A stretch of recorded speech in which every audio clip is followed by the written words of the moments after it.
It's 3 a.m. The world is asleep, and you're on trial in your own head. Every mistake you've ever made is replaying evidence against you. Every awkward moment, every missed opportunity, every time you weren't strong enough, sharp enough, fast enough. And while you lie there reliving the past, something else is happening quietly. Your confidence is eroding. This isn't harmless overthinking. It's self-sabotage. And if you don't learn to control it, it will quietly control the rest of your life. Most men think midnight rumination means they're reflective, intelligent, self-aware. Wrong. What you're doing at 3 a.m. isn't analysis, it's emotional self-punishment. You're not building solutions, you're rehearsing failure. And the brain doesn't know the difference between a real event and a vividly replayed one. Every time you relive embarrassment, you reinforce it. Every time you replay regret, you deepen it. Night after night, you are training your nervous system to associate your identity with weakness. That compounds. And compounded weakness becomes hesitation, self-doubt, and eventually inaction. Marcus Aurelius warned that the soul becomes dyed with the color of its thoughts. So, what color are your nights painting you? If your final hours before sleep are soaked in regret, your mornings will carry that weight. And here's the brutal truth. You think you're reviewing the past to improve your future, but most of your late-night thinking produces nothing actionable. No plan, no correction, just emotional intensity. Intensity feels productive because it's dramatic, but drama is not discipline. Let me interrupt you clearly. You don't have a mistake problem. You have a mental authority problem. You let every intrusive thought speak without challenge. You allow every memory to present itself as unquestioned evidence. You never cross-examine. You never demand proof. Why? You never deliver judgment. You simply absorb the accusations and accept the verdict. Guilty. Night after night, you prosecute yourself, and you never win. Seneca discovered a different way. Instead of letting the mind spiral, he conducted a structured review of his day, not emotionally, objectively. He asked himself, what did I do well? Where did I fall short? What will I correct tomorrow? Notice what he did not ask. He did not ask, why am I like this? He did not replay moments to feel shame. He evaluated for refinement.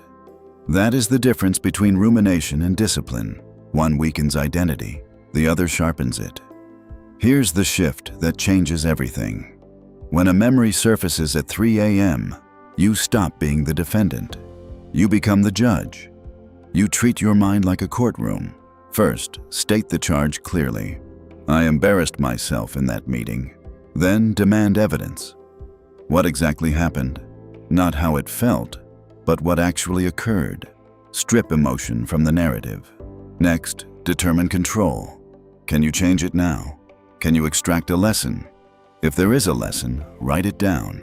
If there is no action you can take, the case is dismissed. No emotional theatrics, no spiral. Dismissed. Your brain craves closure. Rumination continues because you never close the loop. You just replay the footage. The Stoic closes the file. Once the lesson is extracted, the case is finished. That act of mental finality trains authority. Over time, your mind stops dragging the same evidence into the courtroom because it knows you will either use it or discard it. There is no more endless replay. Why does this hit hardest at night? Because silence exposes you. During the day, distraction protects you. At night, your structure is revealed. If you have no disciplined cognitive process, your mind defaults to chaos. The average man avoids silence because silence exposes weakness. He scrolls, he numbs, he distracts. Because sitting still means facing the trial. But a disciplined man enters silence voluntarily. He audits before the mind can ambush him. He chooses reflection instead of reacting to it. Now imagine 5 years of doing nothing about this. That's over 1,800 nights reinforcing regret. 1,800 rehearsals of inadequacy. What does that compound into? Lower risk tolerance, less confidence, emotional fragility. You hesitate in meetings. You overthink conversations. You second-guess decisions. And you wonder why you feel smaller than you used to. That erosion didn't happen suddenly.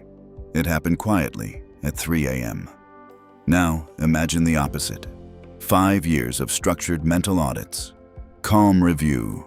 Extract lesson. Dismiss what's useless. Sleep. That compounds into decisiveness, into self-trust, into psychological authority. You begin to trust yourself because you no longer fear your own thoughts. You've proven you can face them without collapsing. That is power, not loud power, not performative confidence, quiet, unshakable authority.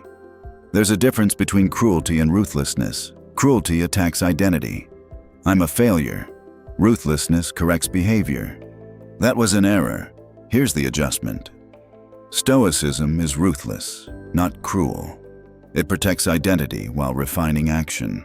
When you stop labeling yourself and start correcting yourself, growth accelerates. Shame freezes you. Clarity moves you. Tonight, when the trial begins, don't suppress it. Don't fight emotionally. Summon it to court. Interrogate it. Extract the lesson. Dismiss what cannot be changed. Write down what must be corrected tomorrow. Then, close the case. Sleep not because life is perfect, but because your mind is ordered. Order creates peace. Peace creates strength. Most men will ignore this. They will continue rehearsing regret in the dark. They will wake up tired and call it stress. They will slowly erode their own confidence and blame circumstances. But a small percentage will build structure. They will stop being prisoners of thought and become rulers of it. They will understand that the battlefield was never external. It was cognitive. If you're done losing to your own mind and ready to build psychological authority, subscribe to the Stoic Code. This isn't content for the emotionally undisciplined. It's a standard. Average mind spiral. Stoic mind structure. If you're ready to operate differently, join the Stoic Code and step into the minority. Now make it real. In the comments, write, "I control the courtroom." Public commitment strengthens private discipline. And if you know someone who is quietly destroying his confidence every night while the world sleeps, send this to him. Strength is shared forward. Seneca wrote, "He who is brave is free."